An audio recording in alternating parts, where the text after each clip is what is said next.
In 2015, a startling discovery was made inside of this off-limits area inside of a prominent South African hospital. Now, at the time, no one really understood what this discovery meant, and so eventually people just kind of forgot about it and moved on. Until 2 years later, when another eerily similar discovery was made inside of another prominent South African hospital in one of their off-limits areas. I can't believe this story has not gotten more press because one, it's recent, and two, the implications of these discoveries are mind-boggling. But before we get into that story, if you're a fan of the strange, dark, and mysterious delivered in story format, then you've come to the right place because that's all we do, and we upload once a week. So, if that's of interest to you, please put coyote urine in the like button's apple juice. Also, please subscribe to our channel and turn on all notifications so you don't miss any of our weekly uploads. Okay, let's get into today's story.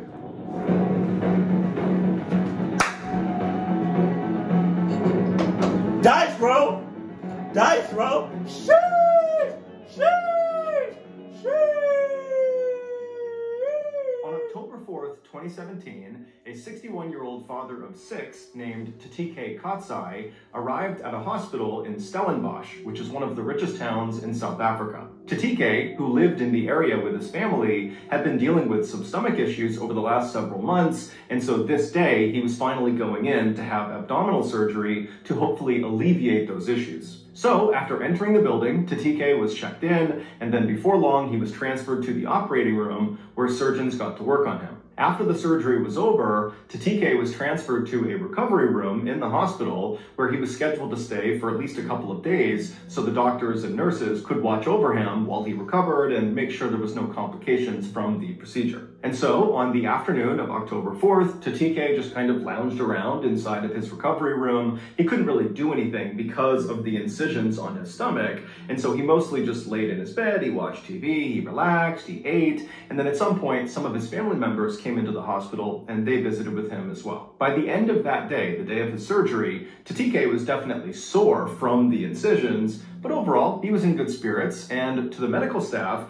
it seemed very likely that his surgery was a success. Early the next morning, at around 5:15 a.m., one of the nurses in the hospital went to Tatike's room to check on him. And when she went inside, Tatike was awake, he was alert, he seemed totally normal. And so after a brief conversation, the nurse told Tatike that she was just going to get him some fresh linens to make up his bed. And so Tatike nodded a thank you to her, and then the nurse, she turned away from Tatike, who's in his bed. She stepped out of the one door in the room into the hallway. She grabbed fresh linens off of a cart, and then she turned back around and went back into Tatike's room, except now Tatike was not in his bed.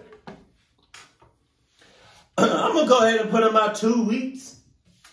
You know what? Fuck that. I'm gonna go ahead and just leave. Right.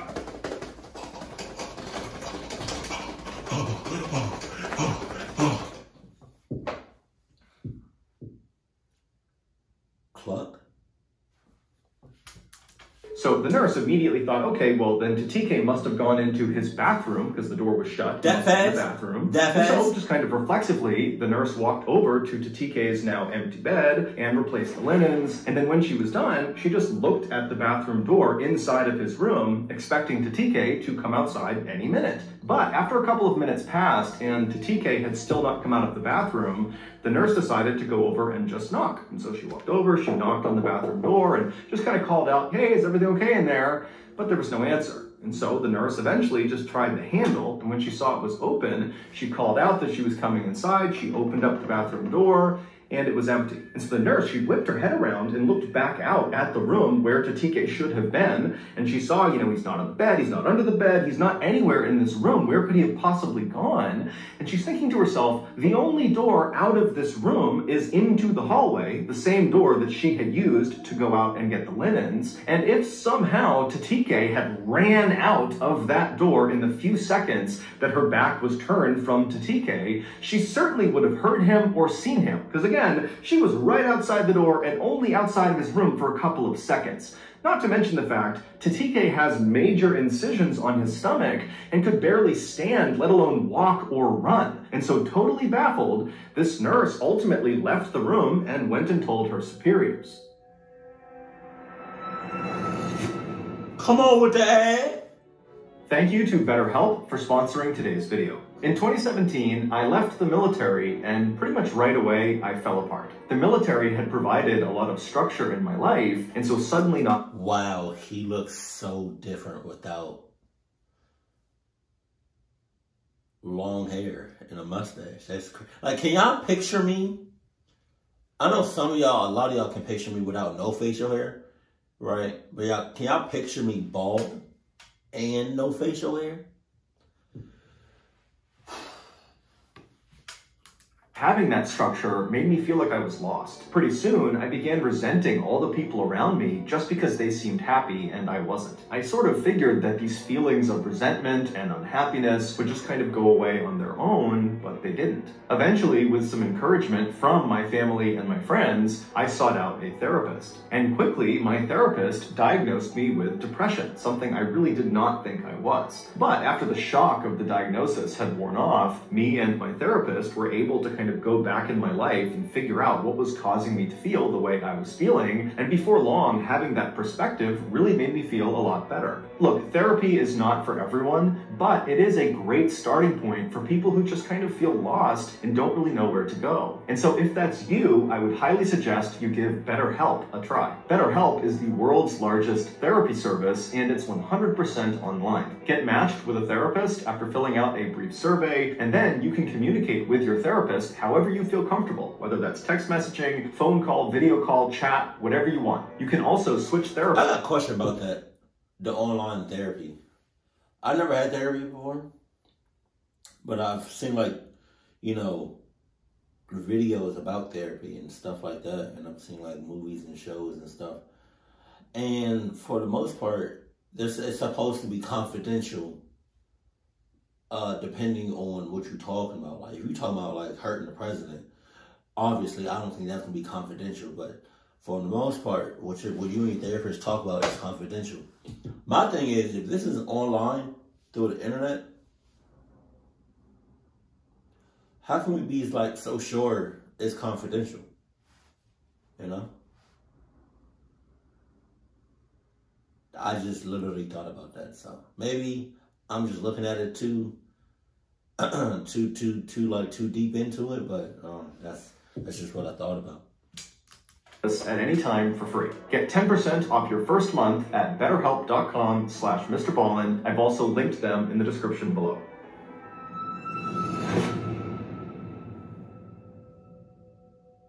This hospital would immediately begin looking for TK on the grounds of the hospital, but they would do it kind of quietly. They wouldn't call to TK's family to tell them that, hey, we can't find him. Hey, nah. If I was working there, I'm not doing that shit quietly. I would be like, hey, take it. I do not know how to say his name, even though Mr. Baldwin said his name a lot in this video so far. I'm not trying to be like disrespectful or anything. I'm just calling him T. I'm be like, hey, T! Hey, where T? You seen T? T! Hey, where T? Where T? Hey, T!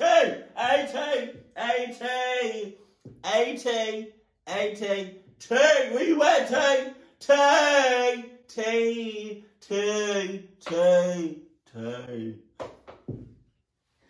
How do you say his name? Tanike? Oh, Tanike, right? Tanike. Hold on. Nor would they call police, and some have speculated that either one, the hospital did not think this was an emergency and they would quickly find TK and that everything would be fine, or two, the hospital was just so embarrassed at the idea that they lost a patient, they didn't want anyone to know, and so that's why they didn't tell anyone. Regardless, the hospital would search for TK all day on the 5th, the day he went missing, and they wouldn't find him. And then the next day, the 6th, the hospital again would spend the entire day quietly searching everywhere in the hospital, but I feel like certain hospitals have cameras in them. I don't know if they have them in the rooms. But I would feel like they would have them in the hallway, you know? So just run back to cameras. If y'all don't see the mother clucker in the hallways, hey, prepare for the worst. Get a hot, scorching hot bucket of oil. Come on with it. Wouldn't find him again. And so finally on the next day, the 7th, so 48 hours after Tatike had just kind of vanished inside of his room, the hospital would reach out to Tatike's family and they would say to them, hey, is Tatike home with you guys? And the family was like, no, he's supposed to be with you. And so the hospital would say, well, you know, he left 2 days ago, so we don't know where he is. And so Tatike's family is horrified, not only that they were totally left in the dark, but they would find out over the course of this conversation that the hospital had not even contacted the police yet. And so the family, they reached out to the police, and then later that day, the family would meet the police at the Stellenbosch Hospital, and then a very public search of the property would ensue to look for Tatike. However, again, no one could find him. Authorities would continue to search both the hospital and also the neighboring area outside of the hospital over the next couple of days, but after they continued to find absolutely nothing, the search began to wind down. And so Tatike's devastated family was left with absolutely no idea what to think or what to do.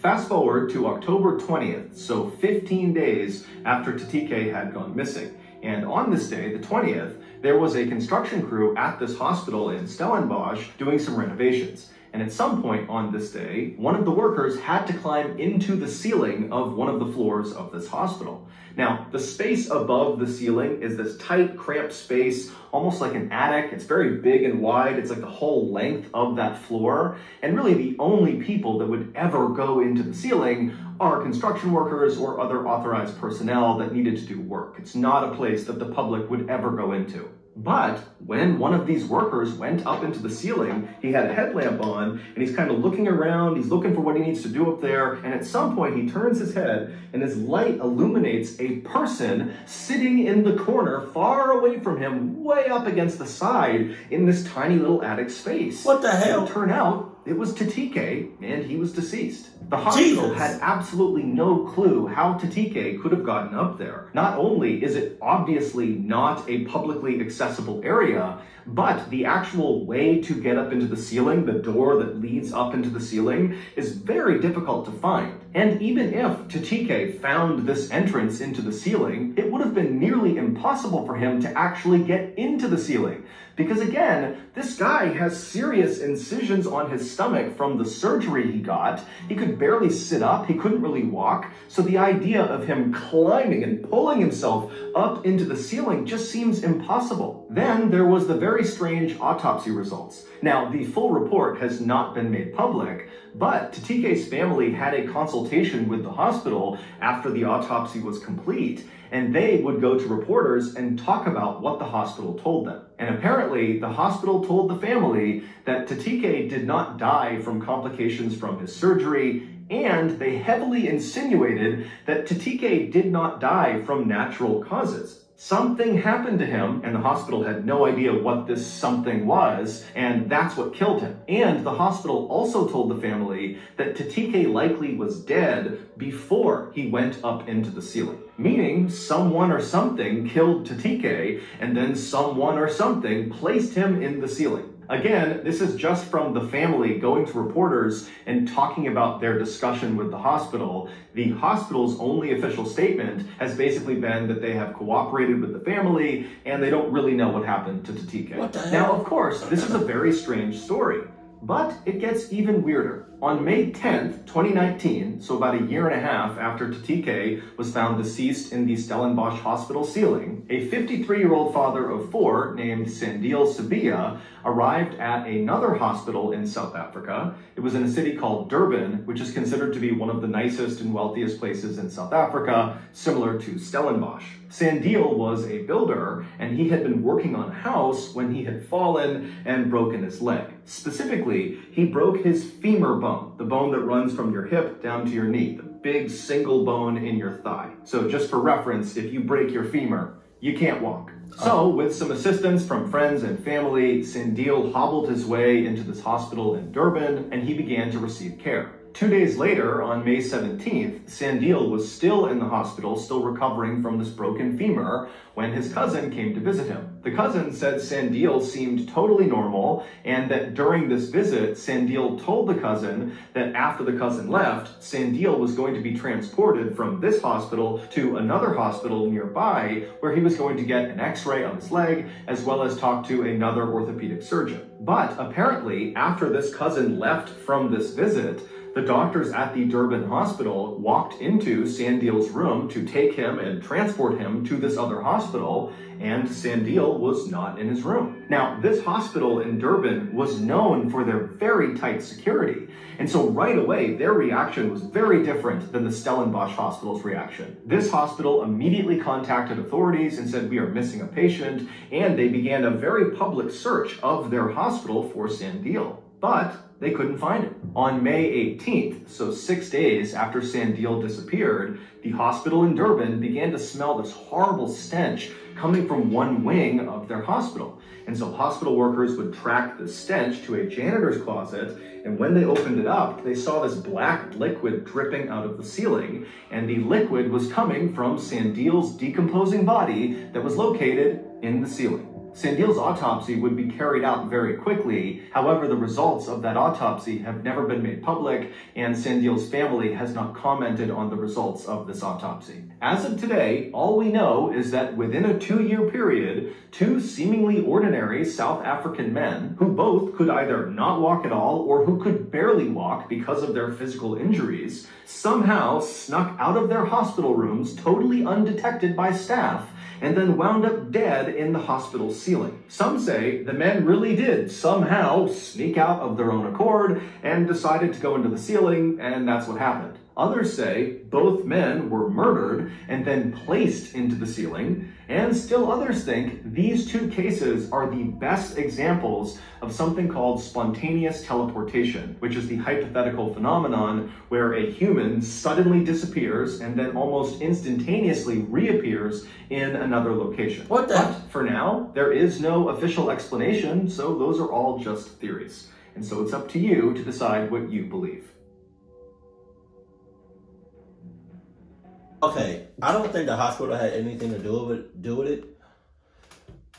But what was the other 2?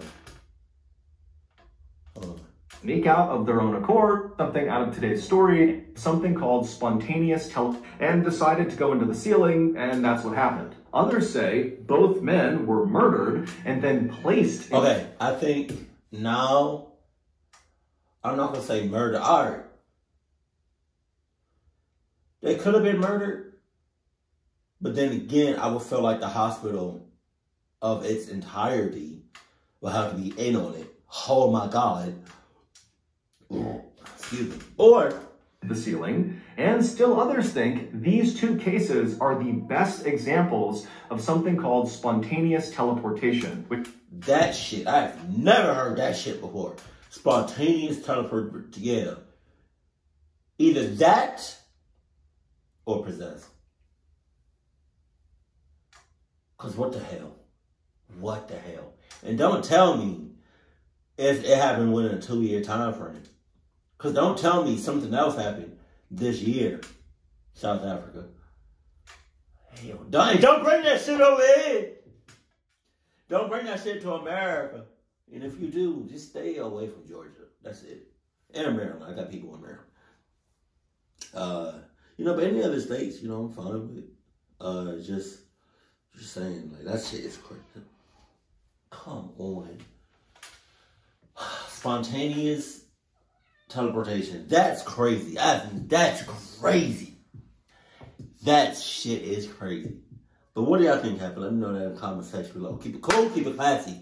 And I love you. Stay happy, my family.